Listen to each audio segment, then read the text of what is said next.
I'm Emily Baker, 28, and I still remember the exact moment my parents' faces drained of color during my college graduation ceremony. After 4 years of working multiple jobs, taking out loans, and struggling to pay tuition while my younger sister Allison had her entire education fully funded by our parents, I finally had my revenge. As I stepped onto the stage to receive my diploma, the dean announced my full scholarship to Harvard Law and my research publication that exposed decades of financial fraud committed by none other than my father's company. Their betrayal had come full circle. If you've ever felt the sting of family favoritism or witnessed the karma of justice finally being served, you're in for quite a story. I'd love to know where you're watching from today. Drop your location in the comments below, and if family drama stories like mine resonate with you, hit that subscribe button so you don't miss my next video. Now, let me take you back to where it all began. I grew up in a modest neighborhood in Boston, where appearances mattered more than they should have. My dad, Richard Baker, worked as the CFO at Hamilton Financial Services, a mid-sized investment firm that managed portfolios for everyday millionaires, as he liked to call them. My mother Karen had worked in marketing before I was born, but became a stay-at-home mom after my arrival. From the outside, we looked like the perfect American family: hard-working father, devoted mother, and 2 daughters with bright futures. But inside our home, the dynamics were anything but perfect. As the firstborn, I quickly demonstrated academic aptitude. By 2nd grade, I was reading at a 6th grade level and showing a natural talent for mathematics. You'd think my parents would have been thrilled, but their reaction was always strangely muted. "That's nice, Emily," they'd say, before quickly changing the subject. Everything changed when my sister Allison was born when I was 3. From the beginning, she received a level of adoration I never experienced. Her nursery was redecorated 3 times before she was even born, while my room had always been functional at best. As we grew, the pattern only intensified. When I was 10, I desperately wanted to join the science club that met after school. The fee was only $200 for the entire year, covering materials and a field trip to MIT's research labs. "We just don't have room in the budget for extracurriculars right now, Emily," my father explained over dinner. "Maybe next year." 2 weeks later, Allison came home bubbling with excitement about starting dance lessons. Not just any dance lessons, private ones with a former Boston ballet dancer. At $150 per week. "Allie has such natural grace," my mother cooed. "We can't let talent like that go to waste." I sat silently, pushing peas around my plate, the math already done in my head. Allison's dance lessons would cost over $7,000 for the year, 35 times what my science club would have cost. This became our family's pattern. My achievements were acknowledged with obligatory nods, while Allison's mediocre accomplishments were celebrated lavishly. When I won 1st place at the state mathematics competition in 8th grade, my parents skipped the ceremony because Allison had a minor role in the school play the same evening. "You understand, right?" Mom had said. "You're so independent. Allie needs our support more." Our family dynamics were firmly shaped by my father's traditional values about gender roles. When I expressed interest in finance and business, showing fascination with his work, he would laugh it off. "That's cute, Emily, but those fields are pretty aggressive for women," he'd say. "Besides, you'll probably just get married and have kids anyway." Meanwhile, he'd take Allison to his office on Bring Your Child to Work Day despite her complete lack of interest. She'd return with gifts from his colleagues and stories about playing games on his computer all day. My mother was no better. While she occasionally acknowledged the disparity in private, she never stood up to my father. "That's just how your father is," she'd whisper. "It's easier not to fight it." By the time I reached high school, I'd channeled my hurt into determination. If they wouldn't support me, I'd succeed in spite of them. I took every advanced placement class available, became president of the debate team, and edited the school newspaper. My GPA was perfect, and I scored in the 99th percentile on my SATs. At my sister's age, my accomplishments dwarfed hers by any objective measure. Yet at family gatherings, all anyone heard about was Allison's social life and popularity. My parents proudly displayed photos of her at school dances and cheerleading competitions. My academic awards were stuffed in a drawer in my room. During my junior year of high school, I discovered something that would later prove significant. While looking for an old tax form I needed for a scholarship application, I came across a folder of my father's old financial documents in our home office. Most of it was standard paperwork, but several statements contained transactions that seemed odd, even to my limited understanding. Large sums moving between accounts with vague descriptions like contingency reallocation and provisional asset management. I didn't know what to make of it then, but I remembered the documents years later when I began studying accounting and finance.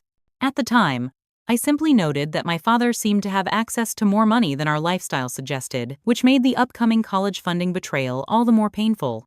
My acceptance letter to Northeastern University arrived on a rainy Tuesday in April of my senior year. Not only had I gotten into my dream school with its renowned business program, but I'd also received a partial academic scholarship covering about 40% of the tuition. I was ecstatic, already envisioning myself on campus that fall. That evening, I placed the acceptance letter in the center of the dinner table, waiting for my parents to notice. Dad skimmed it briefly before passing it to Mom. "Northeastern, huh? Good school." He took a bite of his chicken. "Expensive, though." "I got a scholarship," I said, unable to hide my pride. "And I can apply for more. Plus, we've been saving in the college fund since I was born, right?" A strange look passed between my parents. About that, Mom began setting down her fork. "Your father and I need to talk to you about college." Dad cleared his throat. "We've decided we won't be contributing to your education expenses, Emily." The words hit me like a physical blow. I stared at them, waiting for the punchline that never came. "But the college fund. You've been putting money away since I was born. You always said." "We're saving that for Allison's future," Dad interrupted. "And other family investments." "Allison's future? What about my future? I'm going to college in 4 months." "You're smart enough to figure it out," Dad said dismissively.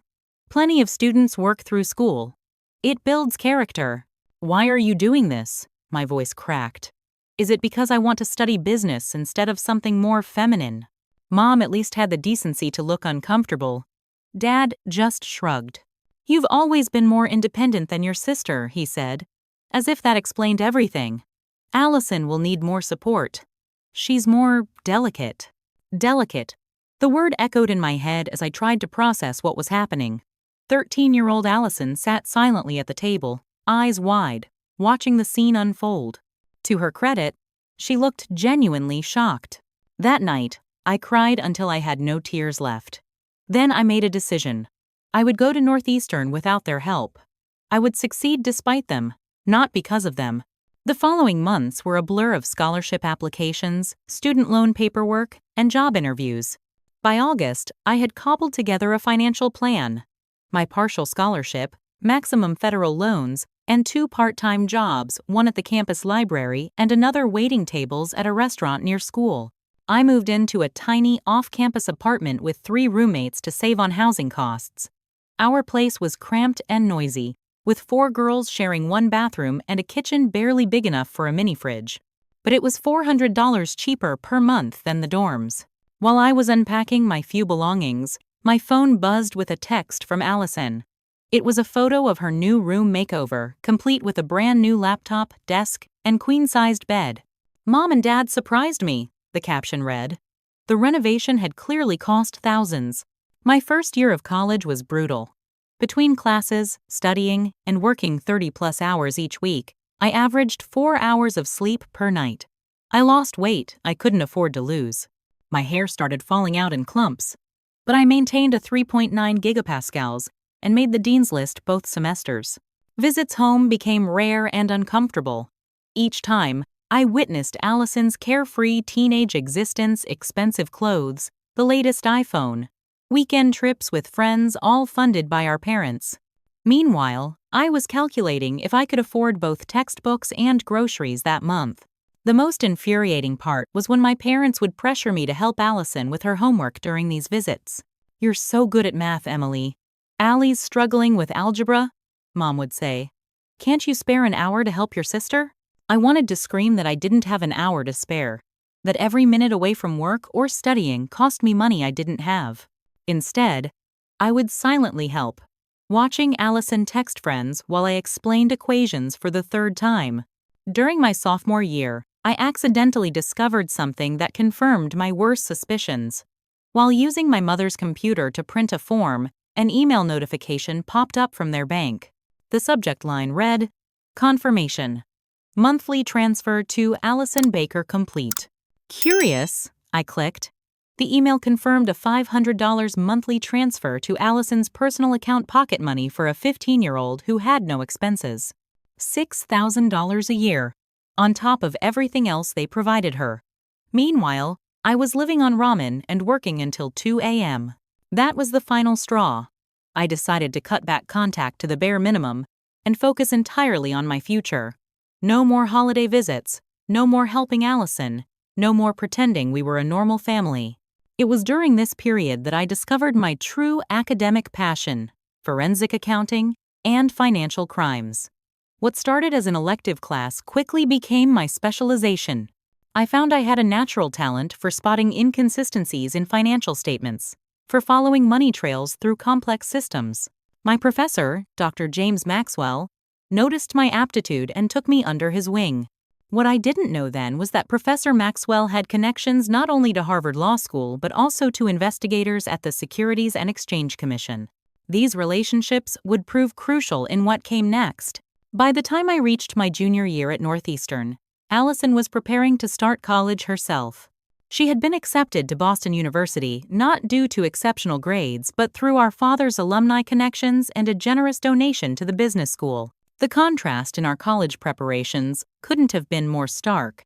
My parents purchased Allison a brand new Honda Accord and leased her an apartment in an upscale building near campus. My mother took her on multiple shopping sprees for dorm decor, clothes, and supplies.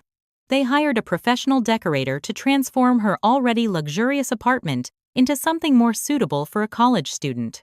Meanwhile, I was facing a tuition increase that threatened to derail all my careful financial planning. My rent had gone up, and one of my scholarships wasn't renewed. I picked up a third job doing data entry from home, often working until 3 a.m. before getting up for my 8 a.m. classes. The breaking point came during midterms week of fall semester. After working a double shift at the restaurant, I came home to find an urgent email about a group project due the next day. My part was complete, but the team needed to meet to finalize everything. I stayed up all night working with my group, then went straight to an exam without sleep. Afterward, I had a 4-hour shift at the library before another exam. Somewhere between shelving books, I simply collapsed. A coworker found me unconscious between the stacks and called an ambulance. The diagnosis was exhaustion and severe dehydration. The doctor told me I needed rest at least 3 days of it. I laughed bitterly, explaining that wasn't an option. He looked at me with such pity that I finally broke down, sobbing in the hospital bed about my parents, the financial strain, and the unfairness of it all. To my surprise, Allison showed up at the hospital that evening. "The school called Mom and Dad," she explained, setting a bag on my bed. "They said you were working too many jobs and not taking care of yourself." "And what did they say to that?" I asked, already knowing the answer. "That you've always been stubborn and independent." She looked down. "But I brought you some food and stuff." The stuff turned out to be home-cooked meals prepared by our mother, vitamins, and shockingly $500 in cash. "Allie, I can't accept this. It's mine to give," she insisted. "From my allowance." For the first time, my sister saw how I was living. She came back to my apartment after I was discharged and was visibly shocked by the conditions: the leaky ceiling, the shared bedroom barely big enough for 2 twin beds, the mini fridge that served as our kitchen storage.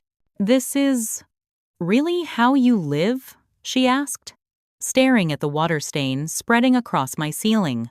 "This is how I can afford to go to college," I corrected. Something shifted in Allison that day. Over the next few weeks, she visited more often, bringing groceries or coffee. She offered to help with my laundry or cleaning. Small gestures, but meaningful ones. Then one day, she arrived in tears. "Dad found out I've been giving you money," she sobbed. "He was looking at my bank statements and saw the withdrawals." "What did he say?" "That I'm not to give you another penny. That if I keep enabling your poor choices, he'll cut me off completely." She looked up. makeup streaking down her face. Emily. He threatened to make me move back home and commute to BU if I keep seeing you. So much for family loyalty, I said bitterly. I'm sorry, she whispered. I can't. I'm not strong like you. I don't know how to survive without them. I couldn't blame her, not really. She was 18 and had never known any life but one of complete dependence. Our parents had engineered that dependency from the beginning. It's okay, I told her, though it wasn't. I understand. After that, our contact became sporadic and guarded. Allison would text occasionally, but her visits stopped. Our brief period of sisterly solidarity had ended before it truly began. While my personal life was falling apart, my professional trajectory was accelerating. My internship at Deloitte's Forensic Accounting Division had turned into a part-time position during the school year. My supervisors were impressed by my ability to spot irregularities in financial statements, a skill I was increasingly putting to use reviewing publicly available documents from my father's company. What began as idle curiosity, could my father's company be engaged in the kind of financial irregularities I was learning to identify? It became something more focused when I recognized patterns similar to those in his old documents I had found years earlier. The irony wasn't lost on me. While Allison was barely passing her introductory business classes despite every advantage, I was excelling in advanced accounting and finance courses while working 3 jobs. My grade point average remained nearly perfect. Hers hovered just above the minimum required to maintain enrollment. The final semester of my senior year, I made a decision that would change everything. I would formally investigate Hamilton Financial Services, my father's company, and document any evidence of financial crimes I found. If you're following my story so far, you know family betrayal cuts deep. The pain of watching my sister get everything while I struggled wasn't just about jealousy, it was about fundamental unfairness. Have you experienced something similar with your siblings? I'd love to hear your stories in the comments. And if you're finding value in my experience, please hit that like button to help others find this story too. Now, let me tell you how I turned my accounting skills into the ultimate revenge. Senior year brought a strange sense of calm. After years of constant struggle, I had finally found my rhythm.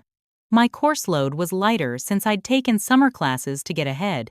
I'd secured a stable position at the accounting firm that paid better than my previous jobs combined. And I had a clear mission: to investigate Hamilton Financial Services. I approached the investigation methodically, like the forensic accountant I was training to be.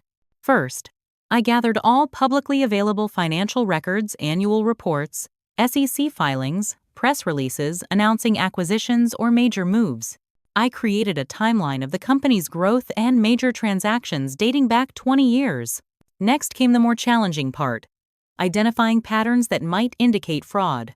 I looked for the typical red flags: revenue recognition, inconsistencies, unusual growth patterns, frequent auditor changes, complex transactions with vague explanations. What I found was subtle but unmistakable. Hamilton Financial had been engaging in a sophisticated form of earnings manipulation for nearly 2 decades. They were using what appeared to be legitimate investment vehicles to hide losses, inflate assets, and misrepresent the company's financial health to investors and regulators. The scheme wasn't immediately obvious, which explained how they'd gotten away with it for so long. It required following money through a labyrinth of subsidiaries, offshore entities, and complex transactions. But once I understood the pattern, I could track it consistently through years of financial statements. I needed more information details that weren't available in public records. So I created an anonymous email account and began reaching out to former Hamilton employees. My messages were carefully worded to avoid revealing my identity or explicitly accusing the company of wrongdoing. I'm researching investment practices at mid-sized financial firms for an academic paper, I wrote. I'm particularly interested in Hamilton Financial's approach to risk management and revenue reporting during your time there. The responses trickled in slowly. Most were vague or unhelpful, but a few contained valuable insights, mentions of creative accounting practices and aggressive recognition policies. One former accountant, who had left the company 5 years earlier, was particularly forthcoming about the pressure to make the numbers work at the end of each quarter. As graduation approached, I compiled my findings into a comprehensive research paper titled Financial Fraud Patterns in Mid-Sized Investment Firms. A case study. I didn't explicitly name Hamilton Financial in the title, but the paper used the company as its primary example, with all evidence meticulously documented. When it was complete, I submitted it to Professor Maxwell for review, explaining the personal connection. "This is your father's company?" he asked, his expression grave as he flipped through my report. "Yes. But everything in that paper is backed by evidence."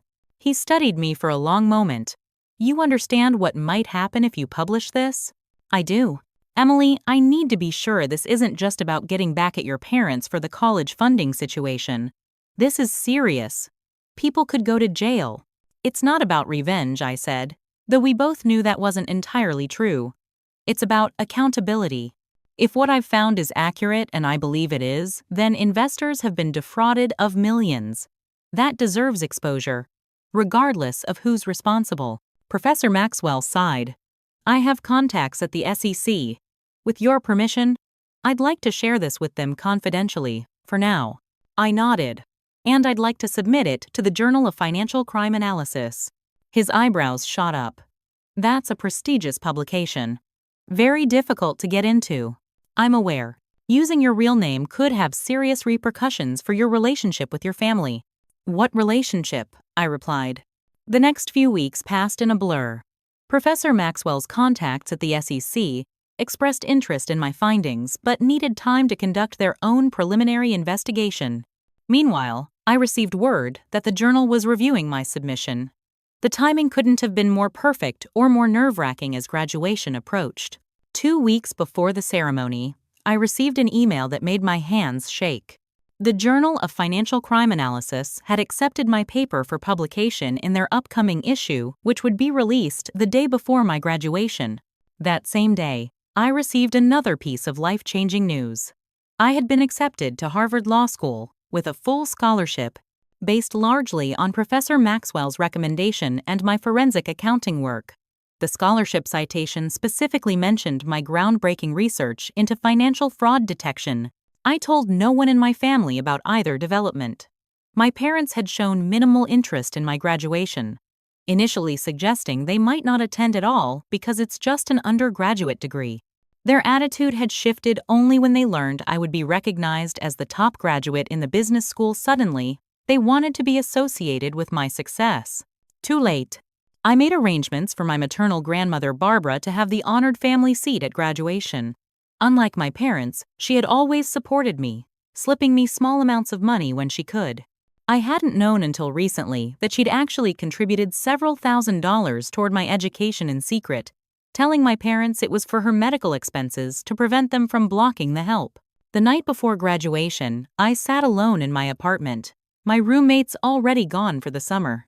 I had just received confirmation that my research paper had been published online. In less than 12 hours, my father's financial crimes would be publicly accessible to anyone with an internet connection. The SEC had informed me they would have representatives at my graduation not to arrest my father yet, but to observe him and possibly make initial contact. I rehearsed my valedictorian speech one last time, making subtle adjustments to emphasize themes of integrity and accountability. Then I went to bed, surprisingly calm, knowing that tomorrow would change everything. The morning of graduation dawned bright and clear, a perfect New England spring day. I woke early, a strange mixture of dread and anticipation coursing through me. Today was supposed to be a celebration of academic achievement instead. It would be the stage for a family reckoning years in the making. I checked my phone to find several messages. One from Allison wishing me luck, another from my mother confirming they would attend the ceremony and wanted to take me to dinner afterward. The third was from Professor Maxwell, a simple text, "It's live. Congratulations." My research paper exposing my father's company was now published and available to the world. There was no turning back. I dressed carefully in the new outfit I'd bought, specifically for this occasion, a crisp white blouse and tailored black pants under my graduation gown. I wanted to look professional, polished, like someone to be taken seriously. As I pinned my cap in place, I thought about how much had changed since that devastating dinner 4 years ago when my parents announced they wouldn't fund my education. The scared, hurt girl who'd sat at that table, fighting back tears, had become a woman capable of bringing down a financial fraud scheme spanning decades. My phone rang. It was my grandmother, Barbara. "I'm here, sweetie," she said. "Just arrived at the auditorium. Your parents and sister aren't here yet." "Save me a seat in the family section?" I asked. "Of course. I'm so proud of you, Emily. I always knew you were special." Barbara had been my one consistent supporter. During my sophomore year, when I'd called her in tears after being unable to afford a textbook, she had immediately sent money and continued sending small amounts monthly after that. She'd kept it secret from my parents, knowing they would disapprove. "Your mother experienced similar treatment," Barbara had once confided. "Her sister was always my ex-husband's favorite. It's a terrible family pattern, and I'm sorry I couldn't stop it from happening to you too." When I arrived at the graduation venue, the atmosphere was electric with excitement. Parents clutching bouquets and cameras, graduates adjusting caps and taking selfies. I scanned the growing crowd and spotted Barbara's silver hair in the family section. No sign of my parents or Allison yet. Professor Maxwell intercepted me near the graduate check-in. "Ready for today?" he asked, his expression conveying multiple layers of meaning. "As ready as I'll ever be. The SEC representatives are here. 3 of them. Near the back." He hesitated. "Emily, they've confirmed your findings warrant a full investigation. This is going to get very real, very quickly." I nodded, oddly calm. "I know. Your speech is still appropriate." He looked concerned. "It's professional and focused on academic achievement," I assured him. "But yes, there are some pointed comments about integrity that might take on new meaning by the end of the ceremony." He squeezed my shoulder. "You're one of the most remarkable students I've ever taught. Whatever happens today, remember that." As I lined up with the other graduates, I finally spotted my family arriving. My father in his expensive suit, looking important and impatient. My mother, elegant as always in a conservative dress. Allison trailing behind them, looking uncomfortable in a dress that probably cost more than my monthly rent. They found Barbara and sat beside her. My father seemed to be checking his phone repeatedly, frowning.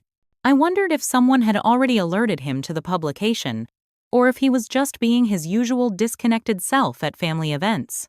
The graduation procession began, and we filed into the auditorium to pomp and circumstance. As valedictorian, I would be seated on stage with the dean and other university officials. From this vantage point, I could see my family, clearly my grandmother beaming with pride, my mother taking photos, my father still glancing at his phone, and Allison fidgeting with the program. The ceremony began with the usual speeches about bright futures and the value of education. I half listened, mentally rehearsing my own speech and watching my father. The moment was approaching when everything would change. Finally, the dean stepped to the microphone.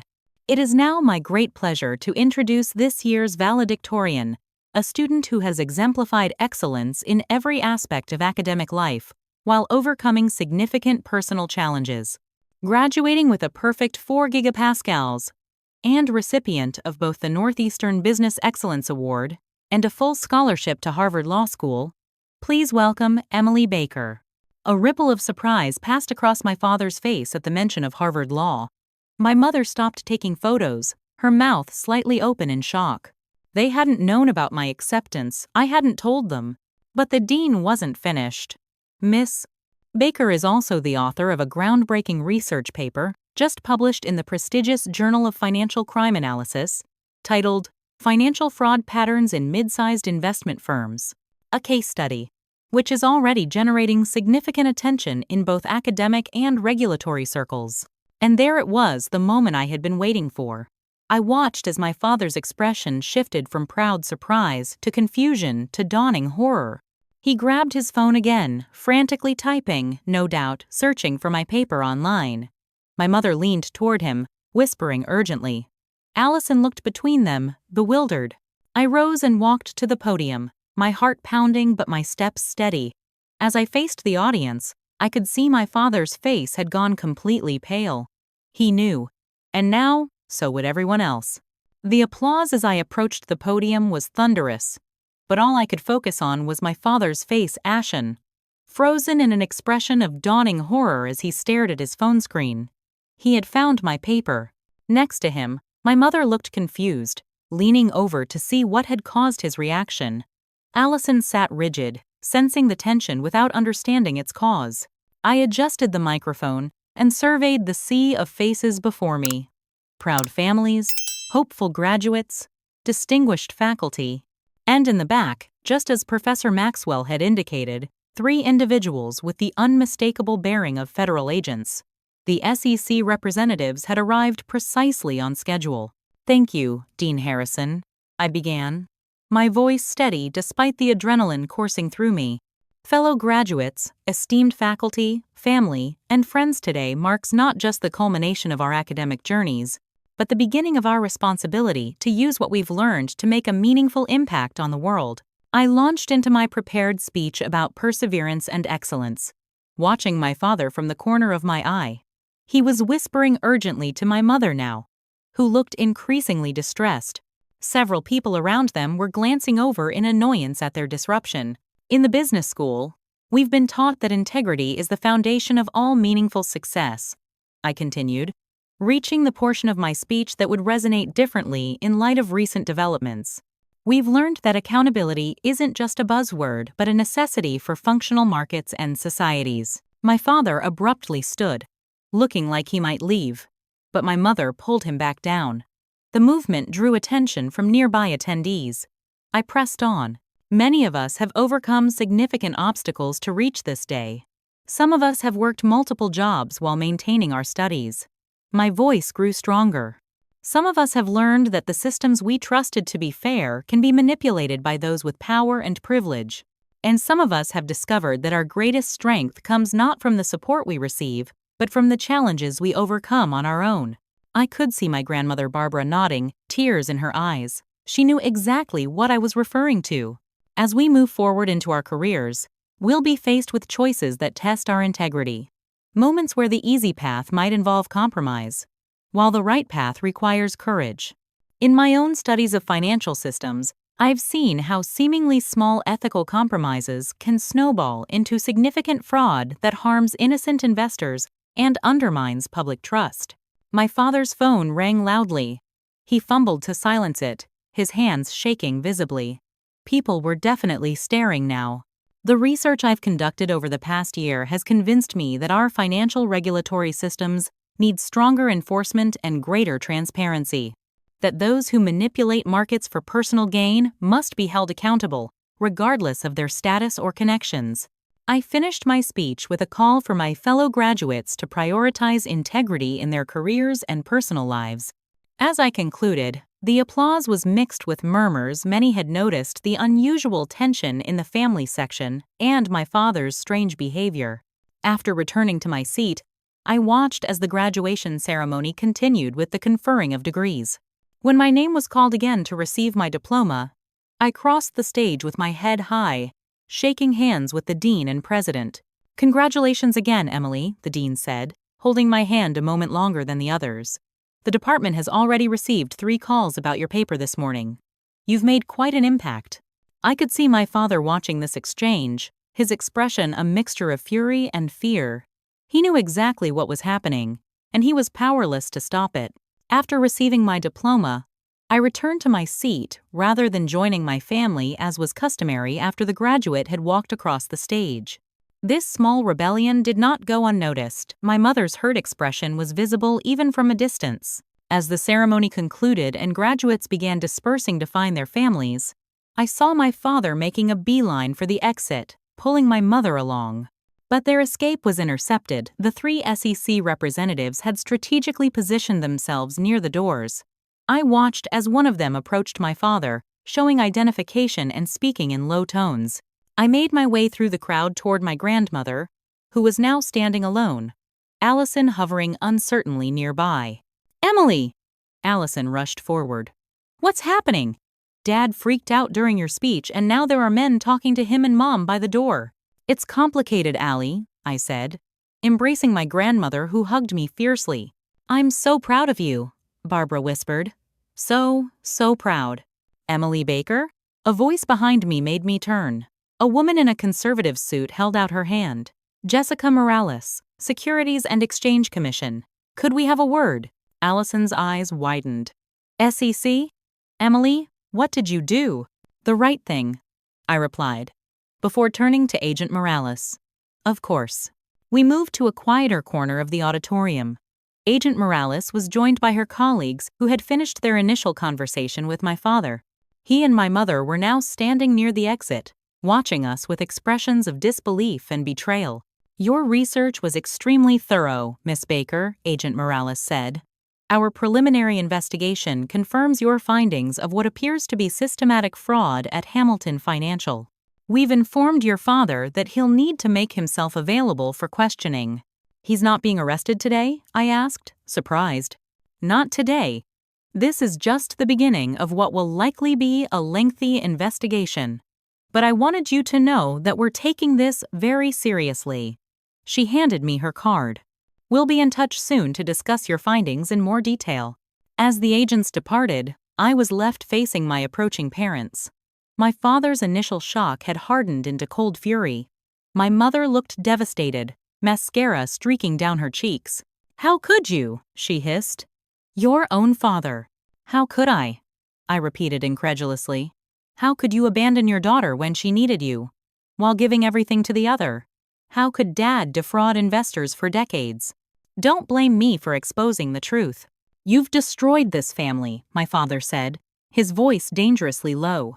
No, I replied calmly. You destroyed our family when you decided one daughter mattered more than the other. Today is just the consequences of your choices catching up to you. A small crowd had gathered, watching our confrontation. Among them were several of my professors and classmates, along with what appeared to be a local reporter who had attended to cover the graduation. Is it true? Allison asked, her voice small. About the fraud? About choosing me over Emily? My father ignored her, focusing his rage on me. You planned this. Set me up. Used your graduation to humiliate me publicly. I investigated financial crimes, which is literally my job now. The fact that you committed those crimes isn't my fault. I kept my voice steady. And yes, I chose today to make sure you couldn't sweep it under the rug. You've been hiding the truth for years about your business and about your favoritism. No more secrets. My mother grabbed my arm. We need to leave. Now.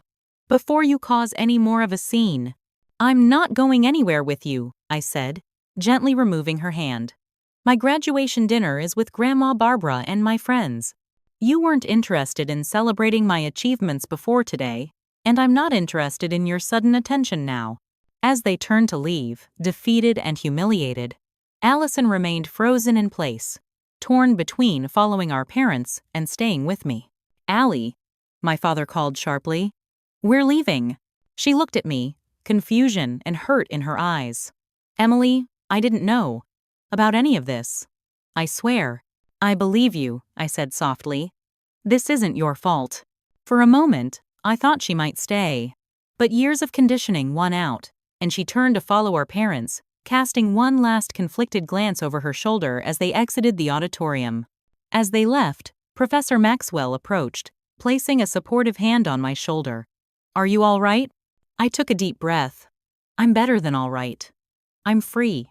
The local reporter who had witnessed the confrontation approached cautiously. Miss Baker? Jennifer Lewis from the Boston Globe. Would you be willing to comment on your research paper and what just happened here? I looked at Professor Maxwell, who nodded slightly.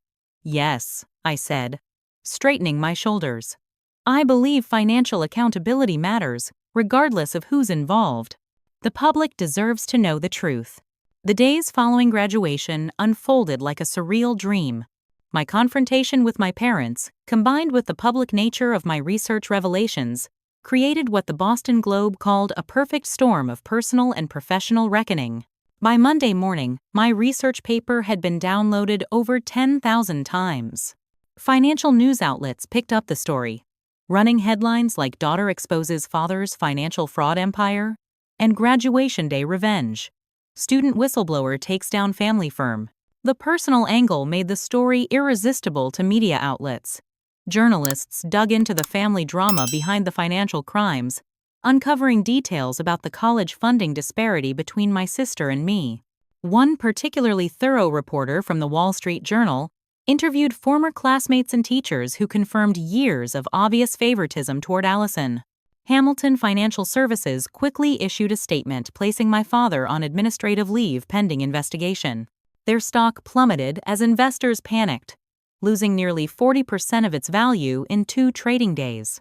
I received dozens of interview requests but declined most, agreeing only to speak with the SEC investigators and one in-depth interview with a respected financial journal to clarify the technical aspects of my findings.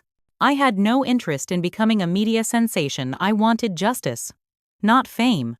3 days after graduation, my mother showed up unannounced at my apartment. She looked like she hadn't slept in days, her normally perfect appearance disheveled. "How could you do this to us?" she demanded the moment I opened the door.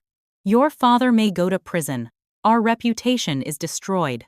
Allison is devastated." "I didn't do anything to you," I replied calmly.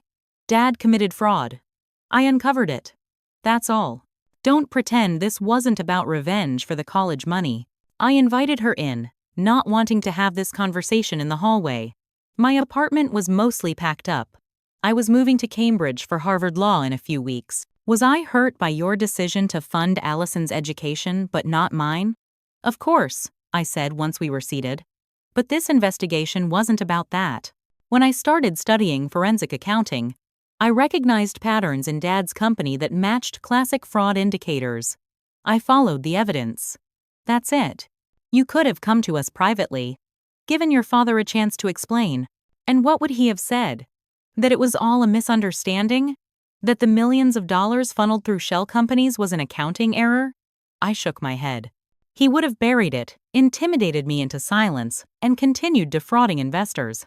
My mother's composure finally cracked. She burst into tears, her shoulders shaking. "Everything is falling apart. The accounts are frozen.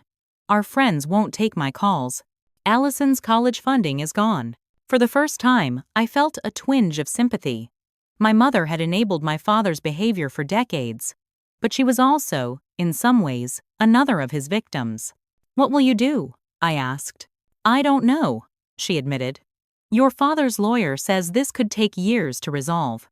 Even if he avoids prison, the legal fees will consume most of our savings." She looked up, a flash of resentment crossing her face. "Not that you care. You've got your scholarship and bright future." "I earned my scholarship and future," I corrected her. "And Allison will find her way too. Maybe having to work for something will be good for her." A week later, the SEC formally announced a full investigation into Hamilton Financial. The preliminary findings confirmed everything in my research and uncovered additional fraudulent activities I hadn't been able to detect from public records alone. My father was officially charged with securities fraud, wire fraud, and financial statement fraud.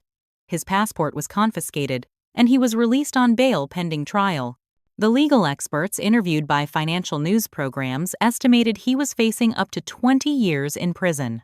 While my father dealt with mounting legal troubles, my grandmother Barbara moved in with me temporarily. At 75, she was still sharp and independent, but she wanted to support me through the media storm and help me prepare for my move to Harvard. "I always knew that man was no good," she said one evening as we shared dinner in my tiny kitchen. "I told Karen not to marry him, but she was dazzled by his ambition." "Did you know about the fraud?" I asked. "Not specifically. No. But I knew he was too concerned with appearances, with seeming successful. Men like that often cut corners." She reached across the table and squeezed my hand. "I'm sorry I couldn't protect you from him." "You did your best," I assured her. Those secret contributions to my education made a huge difference. 2 weeks after graduation, Allison called. We hadn't spoken since the ceremony. "Can we meet?" she asked, her voice small. "Please?" We arranged to meet at a coffee shop halfway between our apartments. When she arrived, I barely recognized her. Gone was the polished, confident girl who'd had everything handed to her. This Allison looked exhausted. Her hair pulled back in a simple ponytail, wearing jeans and a plain t-shirt instead of her usual designer clothes. "I had to drop out of BU," she said without preamble. "All the money's gone or frozen. Dad's lawyers say we need to sell the house to pay for his defense." "I'm sorry," I said, and meant it. "None of this is your fault." "Isn't it, though?" She stirred her coffee absently. "I accepted everything they gave me without ever questioning why you got nothing. I knew it wasn't fair, but I didn't want to risk losing my privileges. You were raised to be dependent. That was their choice, not yours. Maybe, but I'm 20 now, old enough to see the truth." She looked up at me, her eyes filled with tears. "I'm so sorry, Emily, for everything." For the first time in years, I felt a genuine connection with my sister. "What will you do now?" I asked. "I found a job as a receptionist at a dental office. It doesn't pay much, but it's something. I'm looking for a cheaper apartment with roommates." She gave a hollow laugh. "Basically, I'm trying to be more like you." "It's not easy," I warned her. "I know, but it's necessary." She hesitated. "I was wondering, could you help me figure out how to apply for student loans? Maybe community college for now, until I can save up?" That conversation marked a turning point in my relationship with Allison. Over the following weeks, I helped her navigate the basics of independent living, creating a budget, finding affordable housing, applying for financial aid. Skills I'd been forced to learn years earlier. Meanwhile, the case against my father continued to build. Each new revelation seemed more damning than the last. The prosecutor's office estimated that Hamilton Financial had defrauded investors of more than $50 million over 15 years through various schemes. The most shocking development came when investigators discovered that my father hadn't acted alone. Several other executives were implicated, including the company's controller and chief legal officer. The fraud was more extensive and organized than even I had uncovered. 1 month after graduation, I received an unexpected email from my mother. "I need to talk to you," she wrote. "About your father. There are things you should know." We met at a park near her new apartment. She'd been forced to sell our family home as my father's legal expenses mounted. She looked older, the stress of recent events etched on her face. "I've filed for divorce," she announced as we walked along a tree-lined path. "After 30 years of marriage." "I'm surprised," I admitted. "I thought you'd stand by him no matter what." "So did I," she said quietly. "But then his lawyers showed me the full extent of what he'd done. He didn't just defraud strangers, Emily. He stole from me, too." She explained that my father had forged her signature on multiple documents over the years, using her inheritance from her parents as collateral for loans related to his fraudulent schemes. Money that should have been hers and ultimately meant for both Allison and me had been gambled away in his financial shell games. "I was blind," she said, her voice breaking. "I chose not to see what was right in front of me. With him. With you. I failed you as a mother. And I'm so sorry." Her apology couldn't erase years of neglect and favoritism, but it was a start. For the first time, my mother was seeing our family dynamics clearly, without the distorting lens of my father's manipulation. "I found a job," she continued. "Nothing fancy, administrative assistant at a local hospital. It's been 30 years since I worked, but they were willing to give me a chance." As summer progressed, our family continued its painful transformation. My father, facing overwhelming evidence and abandoned by former allies, agreed to a plea deal. In exchange for testimony against other executives involved in the scheme, he would receive a reduced sentence of 7 years in federal prison plus restitution to investors. The day he entered his guilty plea, I watched from the back of the courtroom. He looked diminished somehow, his expensive suit hanging loosely on his frame, his confident posture replaced by a defeated slump. When the judge asked if he understood the terms of his plea, his voice was barely audible as he answered, "Yes, Your Honor." He didn't look at me as he was led away. We hadn't spoken since graduation day, and I doubted we ever would again. As August approached and I prepared to start at Harvard Law, I found myself reflecting on whether my revenge had been worth it. The exposure of my father's crimes had brought justice to defrauded investors and punishment to those responsible worthy outcomes by any measure. But it had also shattered what remained of my family and caused collateral damage to innocent parties, including administrative staff at Hamilton who lost jobs when the company ultimately collapsed. Yet, amid the destruction, new growth had emerged. My relationship with Allison, while still fragile, was more authentic than it had ever been. My mother was finally finding her own identity, separate from the controlling husband who had defined her existence for decades.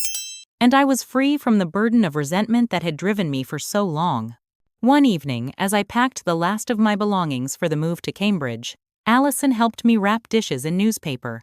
"Do you regret it?" she asked suddenly. "Exposing Dad?" I considered the question carefully. "I regret that it was necessary," I finally answered. "I regret that he made choices that hurt so many people. But no, I don't regret pursuing the truth." She nodded slowly. "You know what's weird? In some ways, I feel more like your sister now than I ever did growing up. Maybe because we're finally seeing each other clearly," I suggested. "Without Dad's influence distorting everything." "Maybe," she agreed. "Or maybe because we're both starting over. Different circumstances, but same blank page." As we continued packing in companionable silence, I realized that was exactly it, a blank page. For all of us. The story my father had written for our family, one of favoritism, fraud, and false appearances, was over. Whatever came next would be our own creation. 1 year after my explosive graduation, I stood at the window of my Cambridge apartment, watching spring rain tap gently against the glass. My first year at Harvard Law was drawing to a close, and the initial media frenzy surrounding my father's case had finally subsided. Life had settled into a new normal different from anything I could have imagined during those difficult undergraduate years, but stable in its own way. I'd excelled at Harvard, specializing in financial crimes and regulatory law. My unique personal experience with financial fraud had given me insights that many of my classmates lacked, and my professors had taken notice. My background was no longer a secret to be hidden, but a perspective that added value to classroom discussions. My father was now serving his 7-year sentence at a minimum security federal prison in Pennsylvania. I hadn't visited him, though he'd sent several letters through his lawyer. I'd read them, but hadn't responded. His words alternated between apology and subtle blame shifting, suggesting that while he accepted responsibility for his financial crimes, he still didn't fully grasp how his treatment of me had been its own form of betrayal. Perhaps he never would. My mother's transformation had been more profound. Now, working full-time as an administrative coordinator at Massachusetts General Hospital, she'd discovered capabilities she never knew she possessed. We spoke weekly, our conversations still sometimes strained but increasingly honest. She had found an apartment in a modest neighborhood and was learning to live within her means for the first time in decades. "I never realized how completely I'd surrendered my identity to your father," she admitted during one of our conversations. "I was so focused on being Mrs. Richard Baker that I forgot how to be Karen." She was seeing a therapist to work through her codependency issues and had joined a support group for partners of white-collar criminals. The woman who had once prioritized appearances above all else was now finding strength in vulnerability and authenticity. Allison's journey had perhaps been the most surprising. After the initial shock of having her privileged life upended, she'd adapted with unexpected resilience. She had completed her first semester at community college, with a 3.8 gigapascals higher than she'd ever achieved at Boston University, despite having to work 30 hours a week at the dental office. "It's weird," she told me over lunch one Sunday. "When everything was handed to me, I never valued it. Now that I have to work for every credit hour, every grade matters." She'd moved into a small apartment with 2 roommates and was learning to cook, clean, and manage her own finances, basic life skills our parents had never required her to develop. The entitled girl who had once complained about having the wrong color BMW was now carefully budgeting for textbooks and celebrating small victories, like negotiating a better cell phone plan. Our grandmother Barbara continued to be a rock for both of us, dispensing wisdom and unconditional love. At 76, she'd decided to move into a senior living community closer to Boston to be near her granddaughters. She hosted us for Sunday dinners twice a month in her small but comfortable apartment, creating a new family tradition that helped heal old wounds. "You know," she said to me one evening as we washed dishes together, "I worried about you for so long, always fighting so hard for everything.